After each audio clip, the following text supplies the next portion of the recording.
if you want, I don't know. Sometimes Word document makes no goddamn sense to me. It's just some issues with other stuff. Anyway, let's start episode 7, Requiem of the Golden Witch.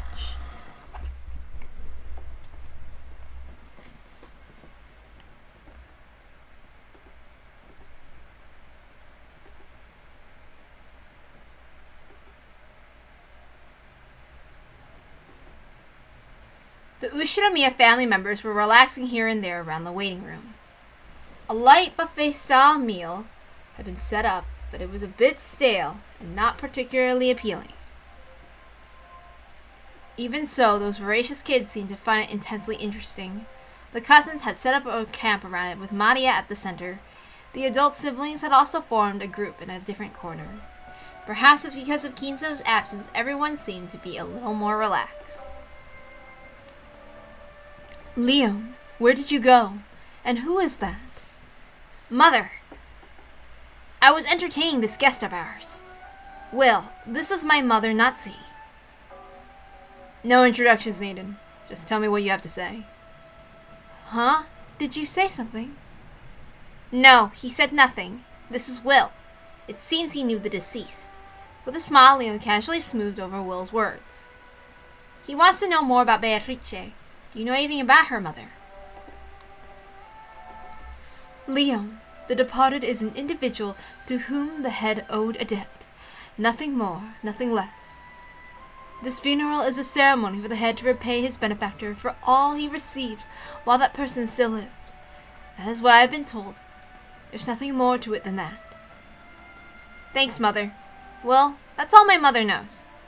Natsu was eager to deny the scandal about Beatrice being Kinzo's mistress. However, she also had enough sense to realize that this scandal was probably true. Picking up that Natsu was in a bad mood and didn't want to talk about this anymore, Leon brought an end to that conversation before Will could say something rude again. Will, the chapel belongs to the family. So you're telling me to follow the family's rules. Speak in a manner appropriate for a guest of the family. Let me be the medium for all your conversations. I ask that you follow those 2 rules. I'll work on that. They don't. People like this don't do that. Gotta kick him in the ass. I know somebody just like him in this sense. The mess this burned castle witch or whatever has dragged us into is a real pain. Because of that, I'm willing to help you. But we're equal partners on this job, and you best not forget that. And here I thought you were just some well-bred rich kid. Seems you can speak up after all. I must be prepared to shoulder the Ushinomiya family's future after all. Got it. Let's solve this crime together, Watson. I'm glad I can help. I wouldn't want to keep your dear cat Diana waiting. Won't she be needed to be fed soon? I gave her extra food today, so she should be good for a while. I'm surprised you realized Diana was a cat. I figured it'd just be a bit too eccentric for her to be a human woman who scratches at sofas when you keep her waiting. So, who will you talk to first? Anyone. Everyone. Those over there are Cross's siblings, right? From right to left, there's Aunt Ava. Uncle Hideyoshi. Over there is Uncle Rudolph, Aunt Kyrie. And over there is Ushinomiya Rosa. When she was a girl, she once got lost in the forest and bumped into a woman calling herself Beatrice in the Hidden Mansion. I know I shouldn't be surprised anymore, but you really do know everything, don't you? So you know about that story too. I managed to overhear her saying that today. It looked as though it was bothering her, so I pretended not to hear. Real model student you are. Introduce me. I want to ask about it. You're asking me this of a model student who pretended not to hear because it might just be a painful topic? Even this outrageous arrogance is nothing compared to Kinzo. After muttering this several times mentally, Leon shrugged and nodded at Will. Oh, it's our successor. And who is this? Oh, Aunt Ava. This is Will. He came to offer flowers for the departed. But who cares about that? Tell me everything you know about... No! He says he wants to know what sort of relationship the Ushinomiya family has had with the deceased. Leon spoke with a bright smile after pinching Will's butt. Will silently protested as though saying, I saw that coming, but damn, that still hurt. But Leon just played dumb and smiled at Ava like a model student. Well, even if you say relationship with the Ushinomiya family, it probably makes more sense to say her relationship with father. No need to beat around the bush. She was father's mistress. If you call her that, Nancy will yell at you again. He's indebted to her, right? Yep, that's right. Well, there you have it. I have no interest in anyone but Rosa. Yeah, he wants to date her. I'm just kidding. I do believe that you said you met with Beatrice, Aunt Rosa.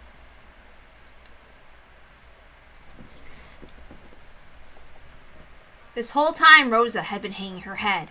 Leon's words made her shoulders quiver. She just suddenly came out with it today. It's a bit hard to believe. It's the truth! I killed Beatrice! Perfect, our work here is finished. Don't get ahead of yourself. Rosa broke down crying and laid her head on the table. Kiri and Hideyoshi tried to console her. Rokkenjima is covered by a dense forest. We only know about one tiny portion of it. Just the mansion, the rose garden, and the little path that leads to the harbor. For years there's been stories about how Dad built a hidden mansion somewhere in the vast forest that no one knew about, and he had a mistress living there. Rosa probably stumbled on the hidden mansion by chance. However, what does this have to do with Aunt Rosa killing Beatrice? If I hadn't taken her out with me, she never would have died! She was so innocent, like a chick! I took her out and she just followed along obediently! She stayed right behind me, trusting me completely! And because I made her take such a dangerous path... Did you make her walk that way because you were hoping she'd slip and fall from the cliff? I never meant to do that! I just thought she'd like to see the ocean! No, it just looked like a path that'd be hard to walk, and I thought it'd be easier going down the cliff first! That's not what it means to kill someone. It was an accident. An accident she never would have made if I hadn't brought her with her, right? It's my fault! And then I abandoned her when she was covered in blood and ran home! It isn't your fault. Beatrice had never seen the ocean before. You showed her that for the first time ever. She was probably so excited that she just happened to take a bad step. How can you know that? Beatrice might thank you for what you did, but she would never hate you. Really? Is that really true? She's the one who begged to see the world outside the fence, right? Though it was only for a short while. You made that dream of hers come true. If I were Beatrice, I'd thank you for that short bit of time. If she knew that you've been suffering all this time for it, she'd probably feel sorry for you. Beatrice is grateful for what you did. You're the one who taught her that the sea is blue. Is that true? I guarantee it. Will made that statement openly and boldly. It wasn't clear how Rosa took those words. However, it had apparently been enough to remind Rosa to take a handkerchief out of her pocket and wipe her eyes out with it. Thank you.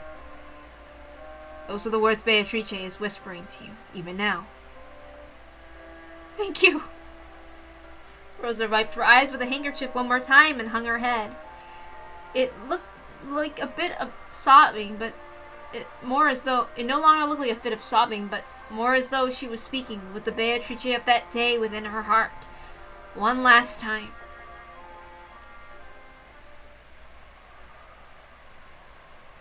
You really have no problem making claims you could never back up, don't you? Back up? Is that really necessary to comfort a woman? It seems I underestimated you. How many years did it torment Rosa? Now finally, she would probably be able to face that innocently smiling Beatrice who'd seen the ocean for the first time in her life. She was the only one who could forgive Rosa, and now the two of them could finally speak together. I don't know who you are, but thank you. I wonder if she'll forgive me. You've worried about it for nearly 20 years. That's far too long. She'd tell you that you suffered more than enough already.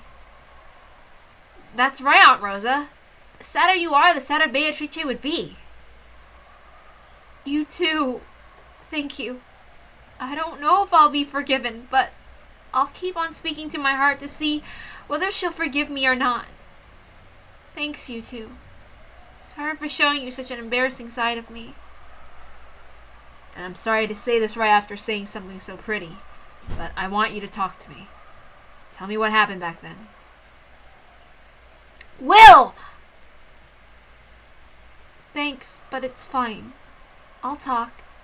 Hiding this and keeping quiet about it for so long might have been my greatest sin. Exactly when was it that you met Beatrice? Upon hearing this question, Rosa closed her eyes lightly, reaching back to the past she didn't want to remember. It was about 20 years ago. It might have been 19 or 18 years ago. I'm sorry. I've tried to force myself to forget it for so long that I've nearly forgotten that part completely. It should have been 1967. Renova had guaranteed that with the red truth in the third game. That's right! It was probably about 1967. I can remember what happened as clearly as a picture. I'll never forget. If it's tough for you, don't feel like you have to tell us. Yeah, clear as a picture if you don't mind. Gah! Damn it, that hurts, Leon. Yes. What does? At the time I was in a state of shock since my tutor told Mother about something that was supposed to be a secret. On that day, I became reckless. I kept on running deeper and deeper into the forest. This tale has also been told in a previous fragment. Back when Rosa was just a kid, she went deep into the forest, found a hidden mansion, and met up with this mysterious woman who would call herself Beatrice. That forest is so thick, even pushing your way through a bit of it is hard, right? Even I surprised myself to think that I made so far into such a dense forest. I was tormented by twigs and sharp leaves over and over again. However, that wasn't enough to bother me on that day. After all, I wanted to disappear into the forest and vanish forever. If by some chance there really was a witch's mansion in the depths of the forest, I hoped that she might take me to some paradise, or else turn me into a frog and make me a resident of the forest. So, you then reached the hidden mansion Kuadorian, and met a woman who called herself Beatrice. Yes, I met her. Was that Beatrice the same one in the portrait? Yes, they were the same person. Beautiful blue eyes, golden hair, a black dress. It truly was the person in that portrait. When Father first had it hung, I realized the 20 years I'd spent trying to forget must have seemed just as long to Father, if not even longer, and I became even more fearful of my sin. Stop there. Are we sure that this is the same Beatrice that Rosa met? Immediately, Curie spoke the question that Will had been thinking of.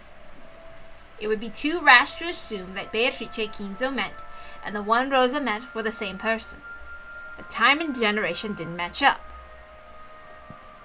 Beatrice is supposed to be that lady of leisure who lent Dad all that gold shortly after the war, right? By using Beatrice's gold as foundation, Father revived the Ushiomiya family, got super rich. Then he brought Rokenjima and moved over. Rosa meeting her must have been at least 10 years after that. A woman who could do as she pleased with 10 tons of gold could hardly be some little girl. And 10 more years passed before she even met Rosa. Rosa. About how old did the Beatrice you met look? She looked older than I was at the time, but even so, it looked as though she might just be reaching adulthood. Yes, Just the sort of age of the Beatrice in that portrait. Did she look middle-aged or past her prime? If I had to call her an adult or a child, she was clearly closer to being a child. There's no way she was middle-aged. And isn't that strange? We have the Beatrice you met, and the Beatrice who gave Father the gold, but their ages don't match. In other words, they're different people. Different people who look very similar and have the same name. Oh look, it's something that's said in Higurashi as well. It might have been her daughter. The kid would obviously end up looking like her mother. His mistress's daughter. It is possible. Perhaps Father had an illegitimate child with Beatrice, who gave him the gold. And then Rosa bumped into Beatrice II. That way the ages fit just fine. I see. In other words, there are two people who can be called Beatrice.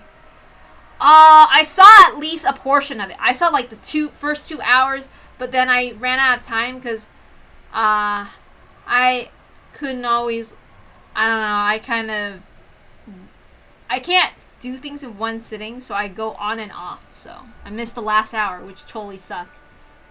For me, because I wanted to see all of it.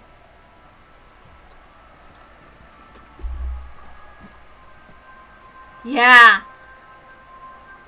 Like, some people are like, the Umineko could not be made to an anime. It could. It's just a limit of imagination. Just because it doesn't follow the visual novel completely, if it was adapted, doesn't mean it would be bad. I think there would be a way to do it. Just gotta think it through. Kinzo secretly raised his mistress's child in the hidden mansion. It made sense. Everyone nodded agreeing. However, Will's expression was slightly unsatisfied and he scratched at his head. So it would seem that this funeral exists for the two Beatrices he couldn't mourn because they were kept secret. Rosa, I know you probably don't want to remember, but tell me about that accident. After Beatrice fell, was she still breathing?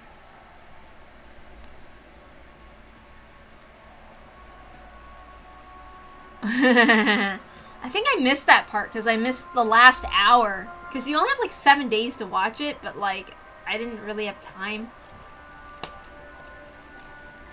So I was watching over a series of days. No, her eyes were open wide. She fell upside down head first and knocked her head upside the sharp crag on the rocky beach. And she fell from such a height. Her skull had split and caved inwards. That beautiful golden hair was stained red with blood almost instantly.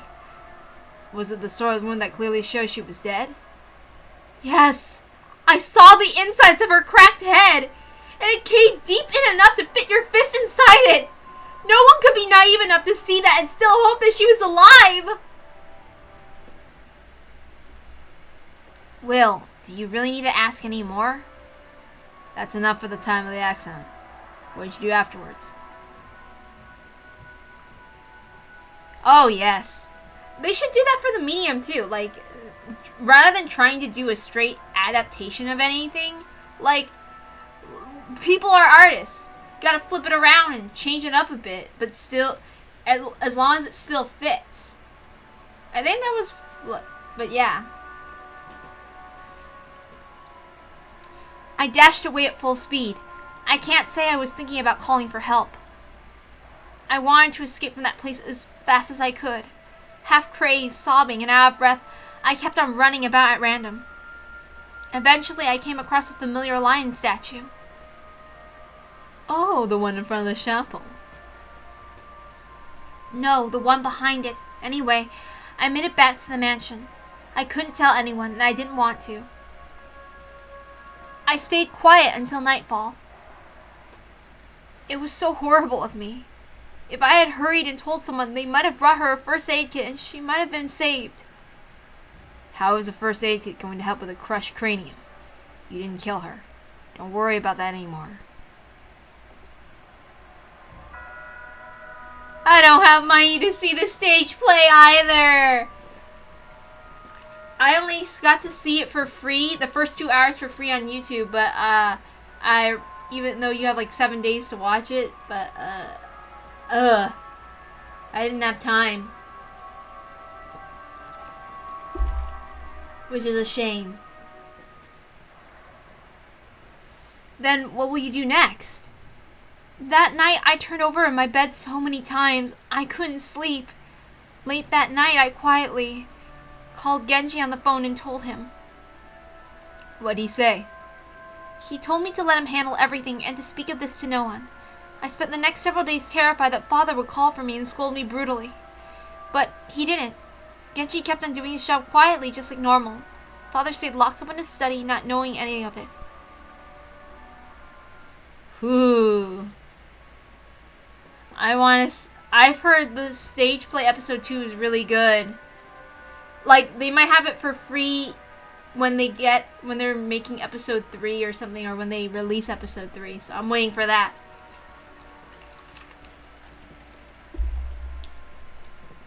Yeah.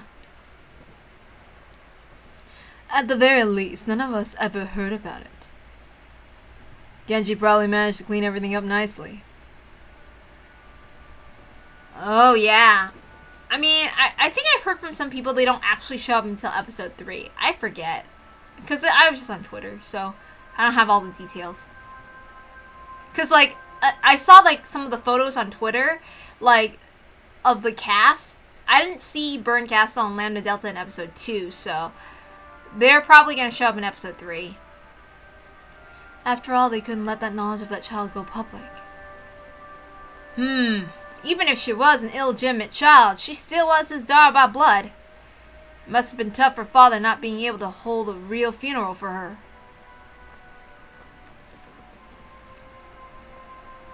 Yeah. I suppose that's why we're having this funeral. Wait. I suppose that's why they're having this funeral. And then? That's all I know. And that's all I know too. I'm not hiding anything else. I've told you everything.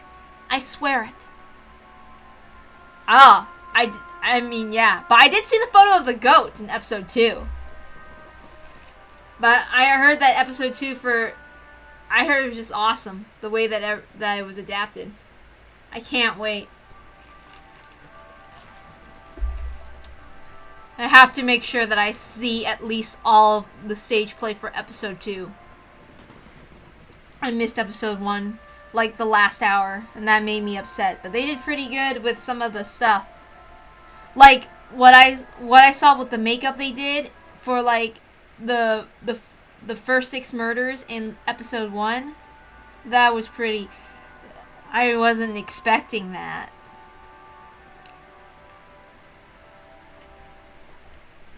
Will scratched at his head, letting his gaze wander. It had taken Rosa a lot of determination to make this confession. There was nothing particularly special for Will. It had apparently been a little more than a review of the information he already knew. Like, the last thing I saw was Natsuhi and Ava fighting, and then they separated, and then I didn't get to see what else happened after that, which, dang it, that really sucked for me. Ah, pretty cool. Yeah, I got to see it for, like, the 7 days that they were going to release episode 2. And, like, because it was up digitally on YouTube for 7 days and stuff. Like, on the 7th, I believe. Up until the 7th. That was over. Thanks, Aunt Rosa. Is that enough for you, Will? Are you satisfied? That's enough. It was a nice review. To Will, Rosa's memories gave only information that was already known.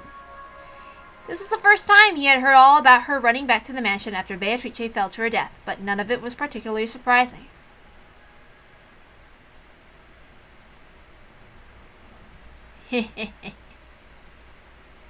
Apparently, Rosa didn't know any more than this. If he wanted to learn more than what was in the fragments Bernkastel gave him, he needed to find a new testimony. Leon, tell Kinzo I want to talk to him. It looks like we won't get anywhere without asking the man himself.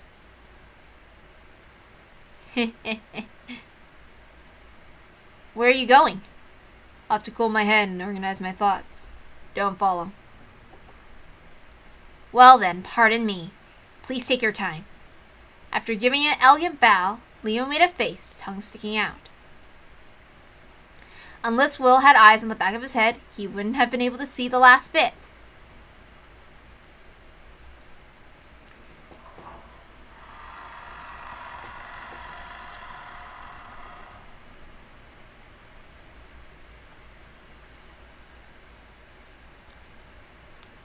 Yeah, that makes sense. Besides, the anime needs funding. Or, I don't know, everyone who's still hoping for more Umineko adaptations or Kikonia adaptation. Well, I certainly am, since they did something, at least semi, for Higurashi. Yeah, that makes sense. Will returned to the chapel by himself. The cold air and the monotonous sound of the rain were comforting. So how's the game going? He had come here for a little peace and quiet. As soon as he let out a sigh of relief, that voice rang out. That's my line. It was as though she had been sitting there all along. Berncastle appeared on top of the altar once more. Beatrice's altar must have been extremely comfortable. Balor annoyed me over and over with his incompetence. You're quite competent compared to him, so it's much more relaxing to watch you work. Unlike Ushinomiya Balor's games, I have nothing standing in my way. It's easy. That sort of game has already ended. Tales can be enjoyed twice. First you love them, then you tear out their guts. So I'm a butcher now. So, do you think you figured out who killed Beatrice? Rose's confession is something I already know from her previous fragment. There's no brand new information. We're still at square one.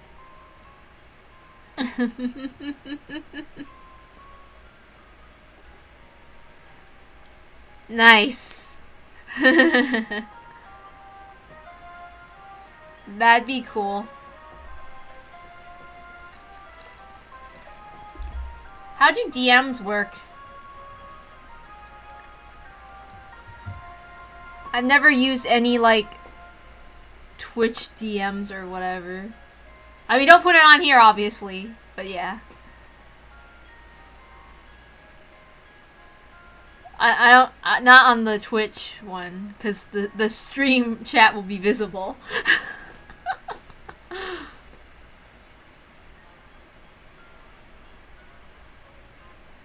Okay.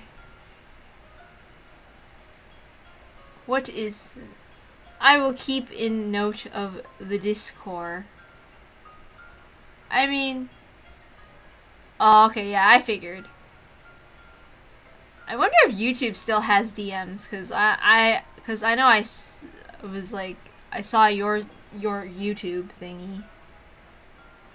I used to DM people on YouTube back in the day, in my middle school years. I don't know. Unless Ushinomiya Kinzo tells us what really happened, we won't get any further than this. Don't tell me that arguing with Kinzo and persuading him to spill the beans is supposed to be part of this game. Oh, okay. So, like, just the same username or something? My username is, like, Fugu with numbers. So if you see, like, a really funny name for... That's me. For Discord. I can't remember all the numbers because I'm not good at remembering number sequences. So I'll just add you myself after this. That'd be fatally boring. Kinzo refuses to speak of the truth and is himself the king protected by his castle. But it wouldn't be any fun to have that stand in the way of your game. I won't torture. It's not my style. I know. As the game master, I will grant you power. So you can get the truth from Kinzo, of course. Still wearing shoes, Berncastle stepped into the casket, picked up one of the flowers that had been set as offerings, and blew hard as though scattering fluff from the dandelion. Then a single petal broke off and drifted down toward Will. No longer gold, but the shine of a transparent crystal. The detective's authority? What? That pathetic ability? No. This is an invitation to the grandstands. Theater-going authority. That's supposed to be forbidden without authorization from the Senate. I'm the one giving it on my game board. Who's going to stop me? Though the crystal flower petal danced in the wind, it wouldn't fly away until Will accepted it. He remembered how useless it was to argue with witches and snatched it up. When he did, the petal flashed brightly for an instant and melted into Will's palm and disappeared. Entertain me if you can, and try and enjoy yourself. You must also be interested in seeing what the guts of Beatrice's game board look like, right? Not really. After Will's rude answer, Burncastle vanished into thin air, leaving behind him an obnoxious laugh.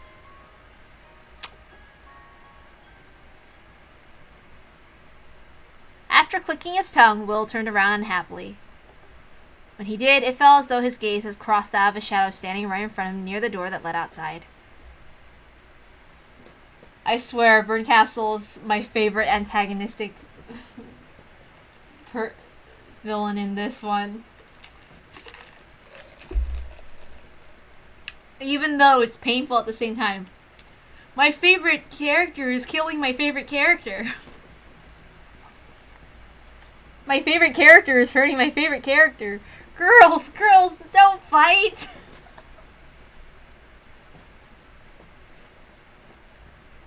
Who is it? Pardon me. I heard a voice, so I wondered who it was. Ah, Shannon. So you're running the reception desk this time. Yes. I've been taking in returns with Kano to run the reception desk. And Kano?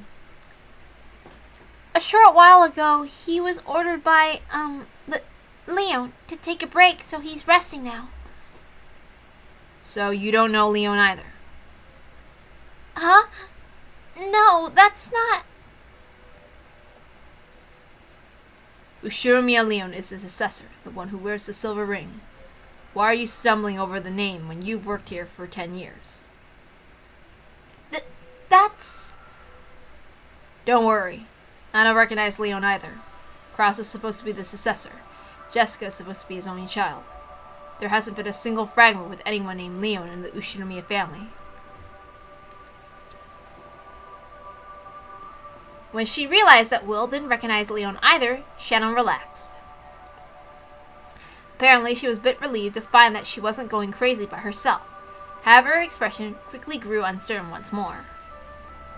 Well, where is this place? I think it's the Ushinomiya family chapel. However, something feels different about it. Also, I never knew that someone named Leon existed. And yet, Madame Kraus, the Master, Milady, and all the relatives all talk as though it's perfectly natural. I just don't understand what's happening. Leon is a piece placed by Burncastle. She also said that in order to place that piece, she switched over to a larger cat box. On top of that, it seems this world isn't a proper world, but one made out of several different fragments sewn together. What? So it's like MCU or something?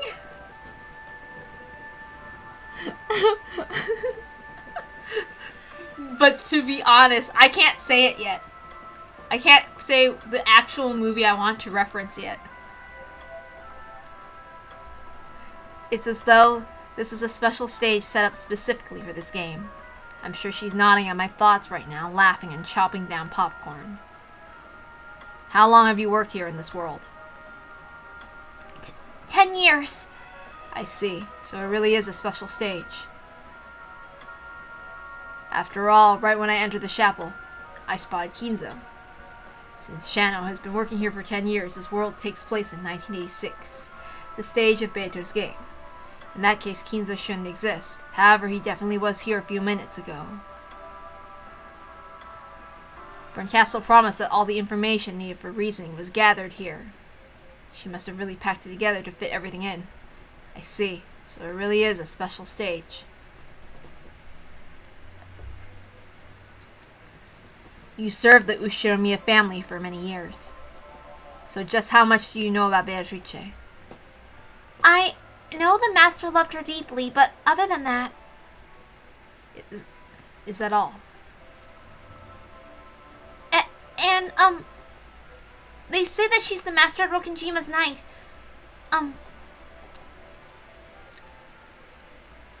That's right. The name of the ghost rumored to wander around the mansion at night is also Beatrice.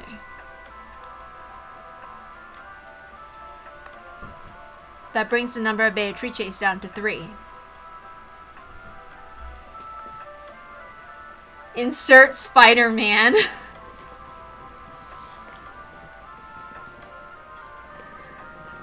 References. I'm sorry. The first is Beatrice from more than 30 years ago, who is said to have given Kinzo the gold. The second is Beatrice from 20 years ago, who met Rosa. The third is Beatrice of the ghost stories, who is rumored to be the master of the night on Rokenjima. Furuto Erika's reasoning was probably correct. It started out as a legend of evil spirits from Rokenjima.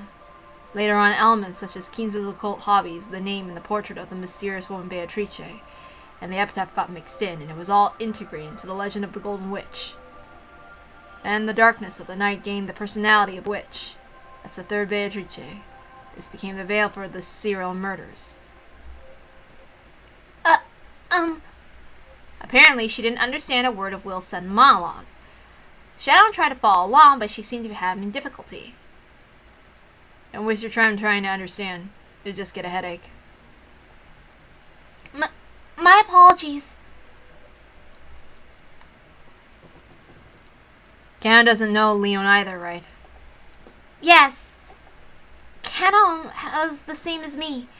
Shannon and Canon, is it? Call Canon over here. I want to talk to the pair of you about something.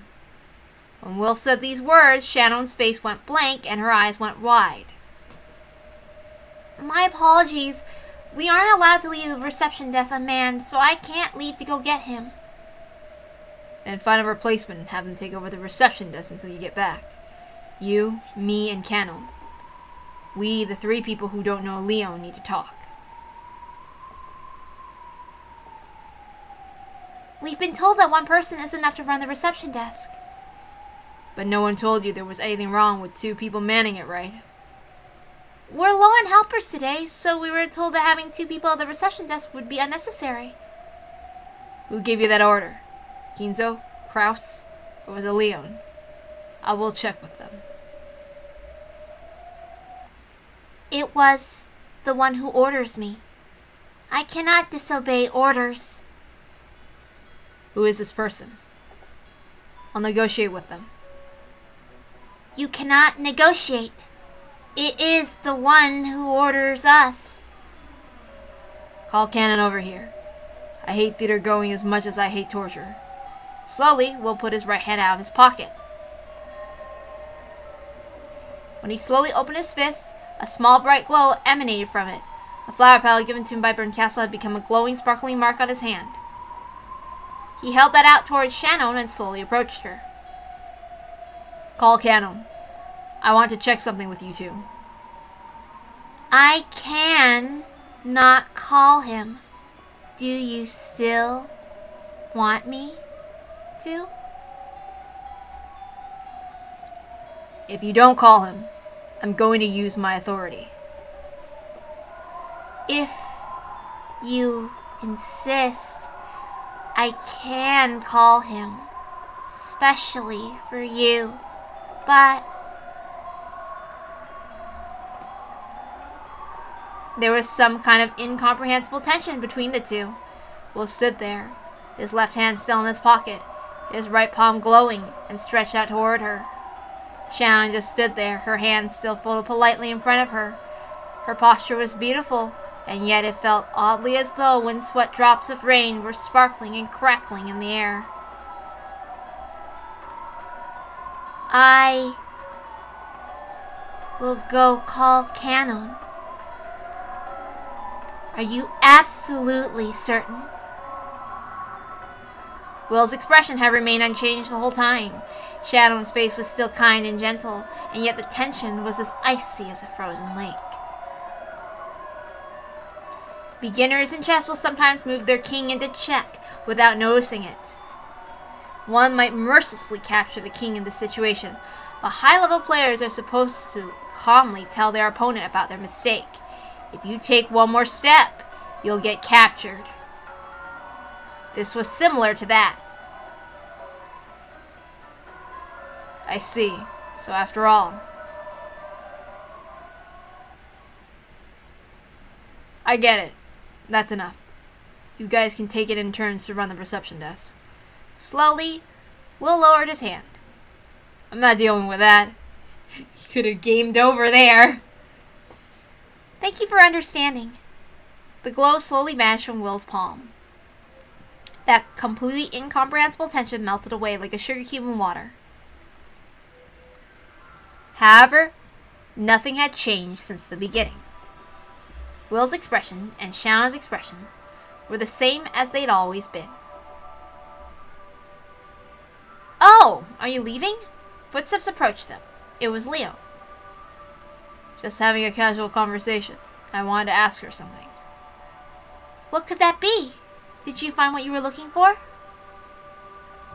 Yeah. I'm honored to have been of service. That's a shame.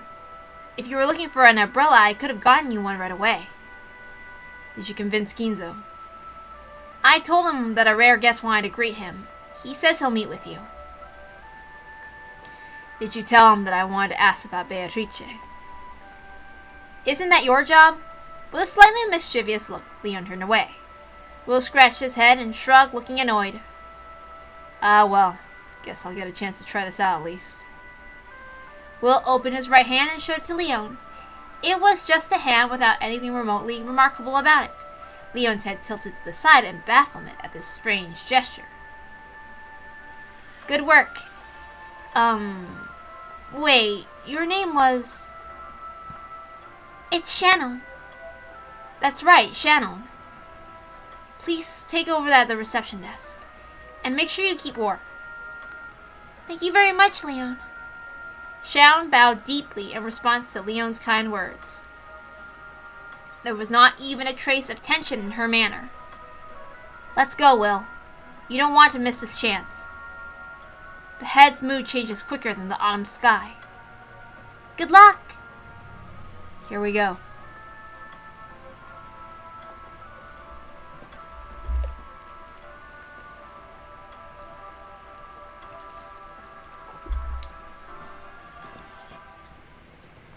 Okay, little quick break before I continue reading. Just a quick couple of things.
Okay, I'm back.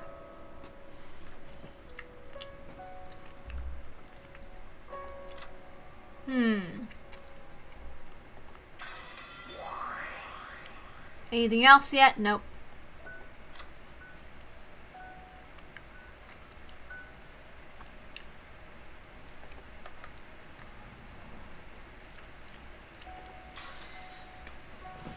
Okay, let's continue. I've brought Willard. Kinzo and Genji could be seen in the VIP room. Kinzo was sitting back in a chair, his eyes closed as though in a troubled sleep. Master, the guest has come to see you. Kinzo slowly opened his eyes. Those eyes were red from crying.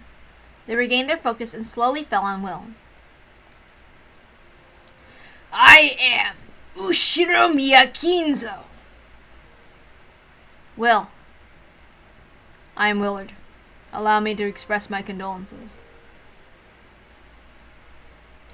So you came here to attend Beatrice's funeral. Just who are you? I'm no one. I have no connections.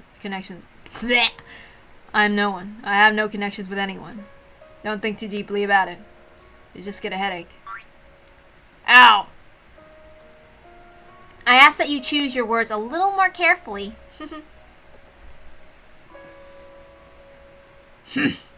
What a strange guest. So, what business do you have with me? I want to ask about Beatrice. What? Kinzo's gaze grew sharp. Leon felt a bit lightheaded, wondering why this guy had to be so direct. Why do you ask? You're no one, aren't you? Why do you want to know about Beatrice? What is your purpose? Because I'm no one. I can listen to your tale impartially and record it. You'll probably leave this world before too long. If you die without telling anyone anything about Beatrice, your children will adorn Beatrice with whatever tale they please, writing that into their memories.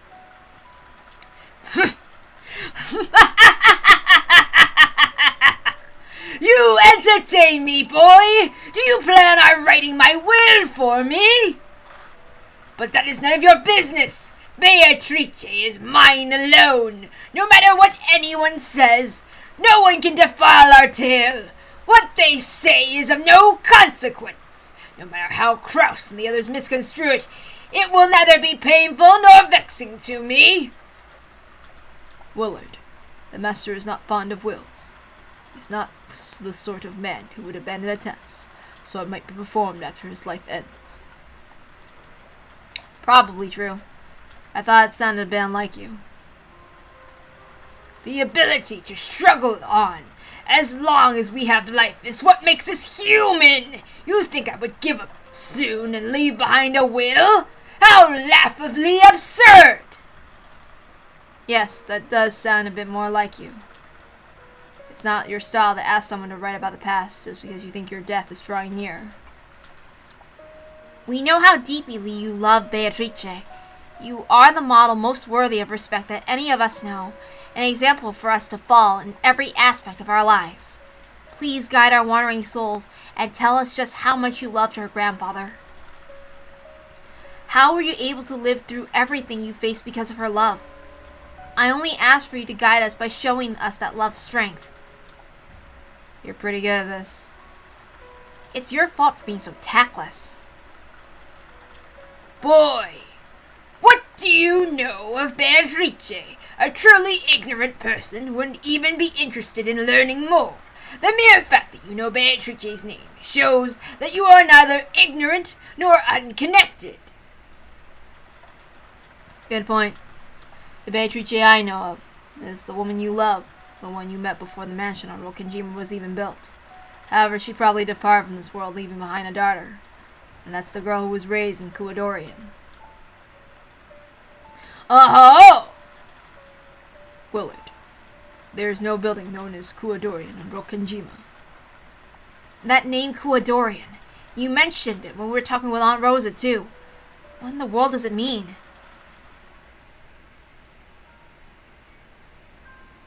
You should have an idea by now. It's the name of the hidden mansion deep in the forest where his mistress's daughter lived. Interesting. So you actually know the name of Kuwadorian. Continue! You have sparked my interest. Kinzo shrugged and grinned. The one living in Kuwadorian was probably Beatrice's daughter. However, it seems that you, at least, didn't think of her that way. Oh! Then how did I think of her? When Ushiromiya Rosa went to Kuwadorian, Beatrice told her a little about herself. In that conversation, she referred to you as Kinzo. It was the same when she spoke to you directly. Though she said she thought of you as a father, she didn't call you father. She either chose not to call you that, or she wasn't allowed to call you that. That can only mean one thing. And what might that be? Reincarnation.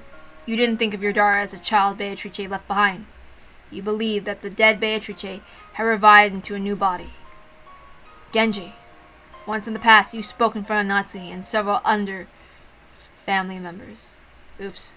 Genji. Once in the past, you spoke in front of Natsuki and several other family members, stating that there was never a child between Kinzo and Beatrice. I have no memory of saying this. Of course, this game's Genji probably wouldn't remember that. However, near the end of the first game, when the survivors had all gathered in Kinzo's study, Genji was asked whether Kinzo or Beatrice ever had a child together. And he denied it, saying, I have not heard anything like that. That may have been a lie, but in a way it was a mal answer for one of Kinzo's confidants. After all, in Kinzo's eyes, she wasn't a daughter, but Beatrice reborn. Will! I don't know what you're talking about, but I will not let you slander the family head. This isn't slander. It's reasoning. However, I understand the heart. In your eyes, Beatrice was the woman you loved the most. She remained that way even after death, for all eternity, without fading in the slightest. I doubt you thought of her as Beatrice reborn the moment of her birth. However, it wouldn't be strange if you slowly began to wonder whether that child, those blue eyes and beautiful blonde hair, reminded you of a younger Beatrice, might actually be Beatrice reborn. Master, shall I drag this rude child out? Genji asked Kinzo. For a while, Kinzo hung his head in silence as though remembering something from his own past. Your daughter grew to be beautiful and nearly identical to her mother. You must have been ecstatic. However, I doubt you'd be completely satisfied by that alone. After all, though she was Beatrice reborn to you, she didn't think of herself that way. How can you know that? Whenever she was called Beatrice, she got this feeling she couldn't shake away. A feeling like something was out of place. People never feel anything out of place about the name they're given at the time of their birth. However, she did have that feeling. That must mean she was aware the name Beatrice wasn't hers. In Kuwadorian, she asked both Kinzo and Rosa about who she was. Who am I? Everyone calls me Beatrice, and that does indeed seem to be the name of the great witch, as you say. But that isn't me. I cannot use any magic. I simply have the soul of that witch sealed inside my body.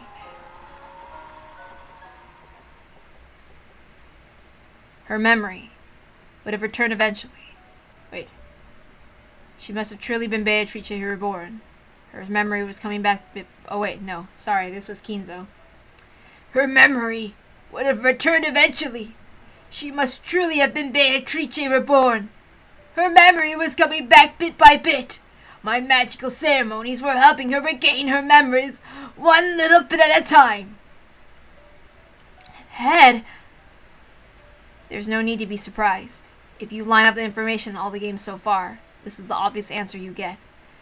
The high-level Beatrice talked about this. By metaphor, she said that Kinzo refused to let the witch's soul escape even after death, and instead caught it and locked it up in a body of flesh. She also said that her power and memory had been sealed. If you match that interpretation of hers to this theory, it all makes sense. Willard, thanks to the powerful magical ceremonies, the Master regained a reborn child of the dead Beatrice. That cannot be denied. I won't deny the stork, and I don't intend to doubt the depths of Kinzo's love for this woman called Beatrice. How a man shows his affection for a child whose only living reminder of her mother is no one's business. If she grew to look more and more like Beatrice, and Kinzo's love gave rise to a new special emotion, I find that a very human reaction. You think you can understand my love? I'm not qualified to understand it. However, I'm also not qualified to deny it. Oh! Beatrice! Please! Forgive me! Ginzo sobbed quietly for a while, wiping away his tears. Because of love, he believed she was Beatrice reborn, and raised her that way. However, somewhere in his heart, he might have felt pangs of conscience, telling him that he might be forcing his emotions on someone who wasn't really Beatrice. Then the Beatrice of Kuodorian had an unexpected guest, Rosa.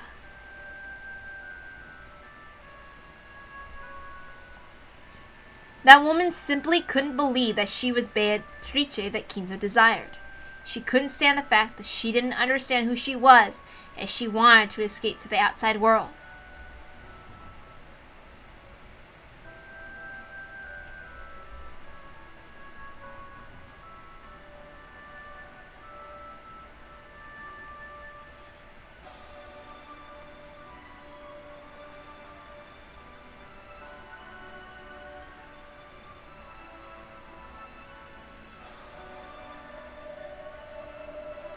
Then she fell from the cliff and died.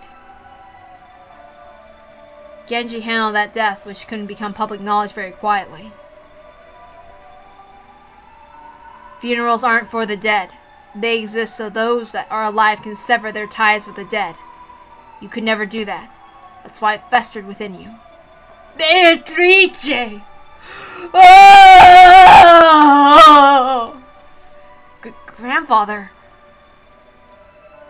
You lost your mistress's daughter. No, you lost Beatrice twice. Unable to let that sorrow show on the outside, you kept it locked up in your heart. It eventually festered and turned to madness. That's what spurred on your abnormally strong interest in the occult in your later years. Oh! Beatrice! Beatrice! Why? Why did you leave me twice? Your smile, that beautiful hair, those eyes. Why did you die in my arms not once but twice? Is that how much you... Oh! Oh!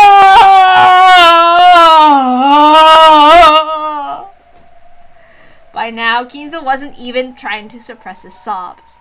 He sometimes scratched his head in anguish, sometimes faced the heavens like an opera singer. Ginzo yelled over and over again, repeating Beatrice's name.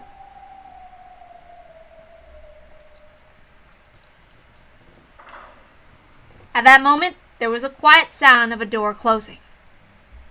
When they turned around, she was already there. Kumasawa had appeared. If they already know that much, perhaps we can tell them the rest. Though if they know that much, I don't believe there's anything more to tell. No, we should tell them. As a woman, I've always thought that the heart of Kuodori and Beatrice's story that should be told. And now someone has appeared who is worthy to hear it. I believe that now is the time to tell all without holding back. Kumasawa, do you know something about Beatrice? Of course she does. In the fourth game, we have a testimony from the ferryboat captain saying that Kumasawa went in and out Kuodorian. I'd be willing to bet that Kumasawa had different work shifts at the mansion in Kuodorian. There was a young girl to be taken care of. Kumasawa, with a long experience in taking care of children, must have been of immense value. That is correct. You might have even called me her wet nurse. No way! I can't believe it! So everything Will is saying is the truth! Yes, it is a fact. A secret mansion was constructed on the opposite side of the island for Beatrice. Kuodorian's existence is truth. I don't know when Ginzo married his official wife, but at the time, he already had an enormous store of wealth and brought Rokkenjima whole. Then he built 2 mansions and set up 2 separate lives. Ginzo's children had also been aware of Ginzo's clandestine eccentricities at the time. It probably hadn't been easy to maintain 2 separate lives, Moreover, Kinzo's wife had been suspicious and had sniffed around all the time. The master stayed in Kuadorian as much as time allowed. He would sometimes pretend to go on business trips and stay there for several days, treasuring the time he spent with Beatrice. It was not a father-daughter relationship. You could sometimes catch a glimpse of his great love for the dead Beatrice, and it was a heartwarming thing.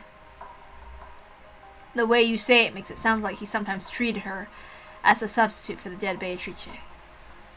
Oh, if it sounded that way, my apologies. Beatrice probably accepted her father's love. However, I will not deny that she was sometimes forced to bear love she didn't understand. Kumasawa's tone made it sound as though she was scolding Kinzo. As a mother who had raised many kids, Kumasawa had probably spotted that Kinzo's love was sometimes misplaced. However, the more she grew to look like her mother, the more distorted and twisted Kinzo's heart became. Because of his deep love, it grew very, very twisted. Okay, there's something I want to say.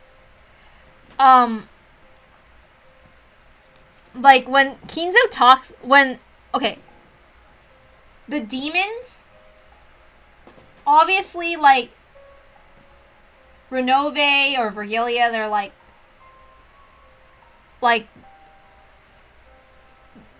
they're designed, right? They're characters that are made by, like, if it wasn't, should I say it? No. I'll have to keep that shut.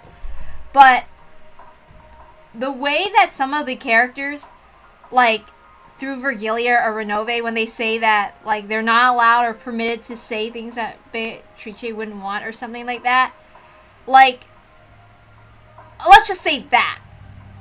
I feel like, in a way, that reflects the Beatrice's viewpoint on things. Like, with love. Like, when the demons were like, are you allowed to fall in love with your parents or something else like that? I don't agree with, like, the thing where it's only that you can only love one person, though. Because some people are poly, so. Anyway. You are right to scold me, my friend. I understand. My love is eternal and undying. However, I must acknowledge that I poured that affection onto the wrong person. Grandfather, wait, you don't mean... Leon, all humans in this world are tied to each other. Even if they do not notice, there is always some sort of tie. Those ties wrap themselves around people and bring them together. No way. Grandfather! Just as Kinzo had done, Leon had wiped away tears and stared down at the floor. Apparently the truth had been too much of a shock for the young successor to handle.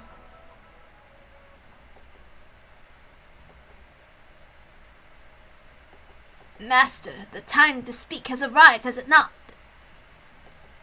I see. So that time has come, my friend.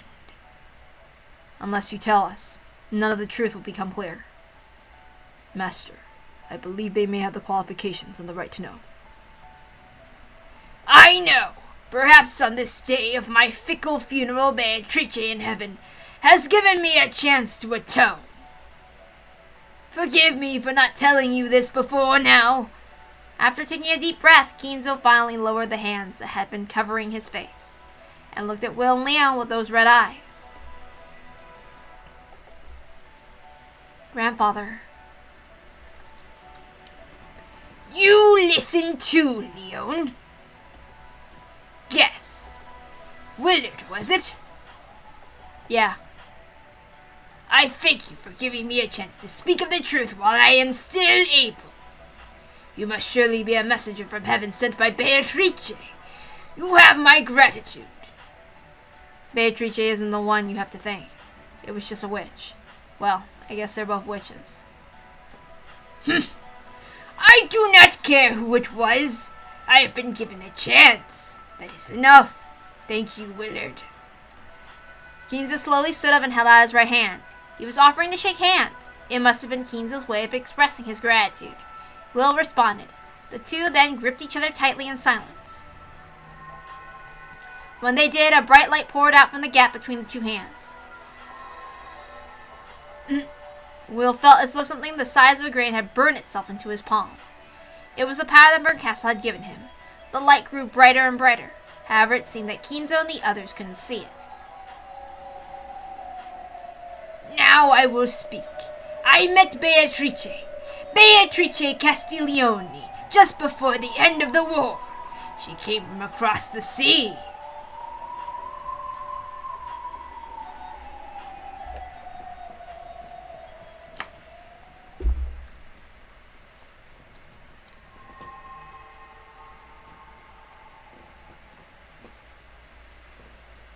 Now I don't have to speak like I'm killing my voice anymore. Are you Kinzo? It's how Grandfather looked in the past. I've seen photos. Just what on earth? It's the theater-going power that Bernkastel gave me. Don't try to understand. I'll just get a headache. You're getting the hang of this. At one time, Genji told Balor that he looked like Kinzo in his youth. Sure enough, though young Kinzo wasn't exactly the same as Balor, they looked very similar. Allow me to introduce myself again. I am Ushiromiya Kinzo. Grandfather. Even the voice seemed to resemble Balor somehow. Clearly Balor had inherited Kinzo's blood more thickly than any other. I had no desire to succeed the Ushiromiya family headship. My being chosen as the head was nothing more than a prank of fate. In the Great Kanto earthquake, those in charge passed away, and you were selected from the branch families. That's correct. After all, Grandfather was wise despite his youth, and he already possessed a dignity fitting for the headship. Ridiculous. Those greedy elders kept looking out for their own personal interests and couldn't decide on a new head at all. It was as foolish as arguing about who was the new captain and should be on the sinking ship. So, since you had no connections with anyone in the main family, you were selected right out of the blue. It's all because of my toes. If only I had one less toe on each foot, my life could have turned out quite differently. In the Ushiromiya family, polydactyly was seen as a mark of good fortune. After all, many of the great ones in their family history had possessed it. Fun fact that you'll only learn in the manga. There's somebody who also has polydactyly. Anyway, it was all very pathetic. The elders didn't care whom they dragged in as long as it wouldn't benefit any of one of them particularly. So they just happened to hear that one of the branch families had 6 toes, and decided that that would do well enough. Precisely. The elders didn't care what sort of novice became the next head, as long as they could make him their puppet. In fact, the more this person was ignorant of their leadership, the better it would be for them. Grandfather. Leon, it is quite different in your case. You'll be the one who inherits everything I have. That's the fate you were granted on the day of your birth. That's why I gave you that silver ring and raised you so strictly. You're quite different from me. You're already a splendid successor of whom no one could be ashamed. Yes, sir. A puppet for the head. I doubt that could have been easy.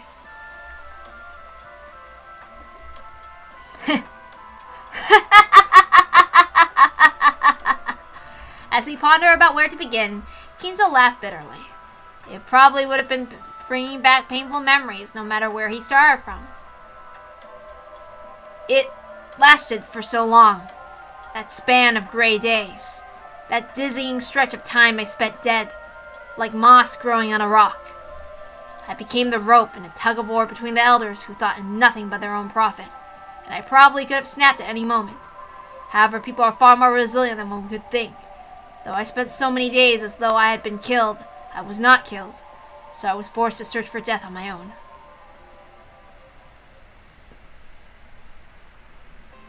Before I realized it, I had reached an age at which the young would have laughed at me if I tried to call myself young. That dizzying long stretch of gray was left completely empty. It lasted for a full 20 years. In 20 years, a person can be born, find a purpose, and even become their own man with their own place in the world. In short, if one truly becomes a human only when they have become a working adult, then I spent a period of time long enough to create a human, doing nothing but playing the part of those greedy elders' puppet. Ironically, though, the time that aged my body, it did not age my mind. My mind alone was still as young as it had been during those rich, happy days before I was summoned to Odawara, and yet my body alone grew older and older. Eventually, the vast gap between the two reached almost incomprehensible levels, so I could hardly believe that the worn-out man in the mirror was really me. No, it really wasn't me. The head of the Ushiramiya family was just a name. It had no power. It didn't require that I had any independence. There was no need for me to get involved with anything. I was just a doll sitting there in the doll rack gathering dust. I remember nothing but lazily flipping through Western books I liked, locking myself up inside my own world, doing nothing but playing with roses and drinking terrible drinks. It lasted a full 20 years. Before I knew it, I suddenly had a wife I did not know. It wasn't any wife I had chosen. It was the daughter of some noble family that the elders had chosen and forced on me for their own reasons, but that did not matter to me. I did not love my wife, but neither did I dislike her. I just didn't care. I fathered a few children, but that wasn't out of love for my wife. They were just born before I knew it. That's all there was to it. None of it mattered. No, that's not quite right. Everything was decided by someone other than me, and I simply obeyed. That was the job of the Ushiramiya family head. Yes, on some level, I did feel as though I was being slowly and quietly killed. I can't believe it! To think that you, the one who's been praised for being such a bold and wise ruler, lived life like that for so long. Leon, there is nothing so long and faint as a life you do not live for yourself, and yet it slides on by in a blink of an eye. Do not forget this. A life you live for yourself. Living means having your own will. You probably were dead during that time. Precisely. I wanted to live. No, I wanted to die. How could a puppet die? By cutting the strings. Correct. That would be death, and it would also be life, since it would mean being free. Before I realized it, trouble was brewing in the world. World War II, the Pacific War. Japan had extended their war fronts too far in the east and west, and the tide of war was changing. Thanks to the influence of the elders, I was able to avoid conscription. Of course, this was not out of compassion for me. It was because I was their precious puppet. So, the war never felt that close to me. However, when I personally decided to abandon their protection, it was very easy. At the time, the Ushiramiya family had almost completely collapsed. Since the elders had apparently gathered enough of the scraps to last them the rest of their lives, they seemed to care little for what I did, now that they no longer had any use for me. So I realized that I had finally found my time to die. One by one, I cut the threads I was hanging from, and began to search for a place to end my life. So you searched for death on the battlefield. I thought that if I was going to die anyway, I should try to be of some use to my country. No, that's a lie. I probably just lacked the willpower to end my own life. War was a suitable excuse for death. I heard that grandfather had the knowledge necessary for public works projects and construction. So he was tasked with setting up facilities for the needed construction team. And what a foolish mistake that was. If only I had just said I had no useful skills, I could have been sent to the dangerous front lines right away. So you didn't need to go to the front lines. Some of the others were overjoyed at their luck. It was the opposite for me. I'd only wanted to get drunk on liquor known as dying for the sake of one's country. The U.S. planes did nothing but cut across the skies of that forgotten island. They did not even have a bullet to spare for me, much less a bomb. This is the time you met Beatrice, grandfather. Correct. She came to me from the sea. Where did you meet her? You mentioned an island. Yes, this island. That's where she arrived. So you met here on Rokenjima. What's going on? I heard that Rokenjima was uninhabited until you bought it, grandfather. I never knew there was a Japanese military base here.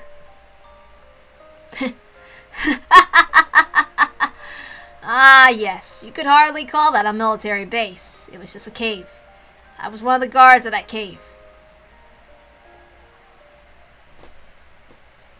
1944. Due to the honorable defeat at Saipan and Guam, Due to the honorable defeats at Saipan and Guam, Japan's absolute national defense zone strategy was in shambles. Where had all the gallantry shown at Pearl Harbor gone? The old attackers were now the ones on the defensive. At the time, it was said that the last trump card for the Japanese military was a type of manned torpedo known as the Kai-10. It was said that these ultimate weapons packed with 1.55 tons of explosives were capable of sinking any kind of warship with a single blast. To strengthen homeland defense, the Navy drafted a plan to build a string of hidden bases from Hachijo Island to Yokosuka, all to house submarines loaded with Kai-10 torpedoes. I knew that there was a Kai-10 base constructed on Hachijo Island, but was there actually one on Rokenjima too? What fool decided it would be a good idea to plant a base on this desolate island, to better preserve its secrecy? Ridiculous. I could never understand what the higher-ups were thinking. I didn't particularly want to. The Kai-10, which could finish off a large warship with a single strike, truly was an ultimate weapon. It was hoped the presence of submarines capable of loading these weapons in the water just off of Japan would allow for a powerful sea ambush as a final line of defense. So to aid in the establishment of a base with absolute secrecy, the uninhabited island Rokenjima was raised as a possible candidate. An investigation of the island resulted in the discovery of a large cave in the cliffs, and this was apparently deemed to be a suitable location for a submarine base. So you were tasked with aiding in the establishment of that base. Establishment, certainly, if you want to call digging out a cave establishment. Not only that, but the base was abandoned before its completion. Why? Because at that time, Japan no longer had any submarine large enough to transport a Kai-10 torpedo. How truly laughable. What's the point of having a submarine base if there aren't any submarines left? If there's one thing that never changes, it's politicians and their meaningless projects. The base on Hachijo Island was outfitted with Kai-10 torpedoes and became a base for direct attacks. But Rokenjima was never supplied with any. Furthermore, the construction was eventually suspended, and a minimum number of men were stationed on the island waiting for orders from above that never came. Could the fact that it was a hidden base actually have sealed our fate? The higher-ups had already completely forgotten about this useless and pointless cavern. We're nothing more than guards for a mere cave. We spent our days farming, fishing, and playing with the dirt, all while gazing up at the American formations flying past. Some of our group were relieved at the prospects of the war ending before anyone remembered where we were here, and before any of us had to face a real battle. Of course, it was opposite for me. I hoped and hoped for the American troops to advance and kill me as soon as possible. Those days were empty and blank. Let us go back to the turning point in my life and my fate, the time that Ushiromiya Kinzo finally truly became alive. Okay, so, I didn't try to be petty here, but, I have to be. Really, Kinzo? You could at least build a future for your kids. No, only my future matters. These kids that are individuals with lives of their own don't matter. Because blah, blah, blah. Because only Kinzo matters.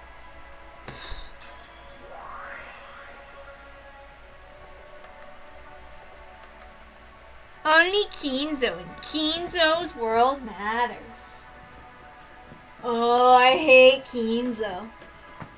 You such a bitch. I can understand, like, yes, it sucks having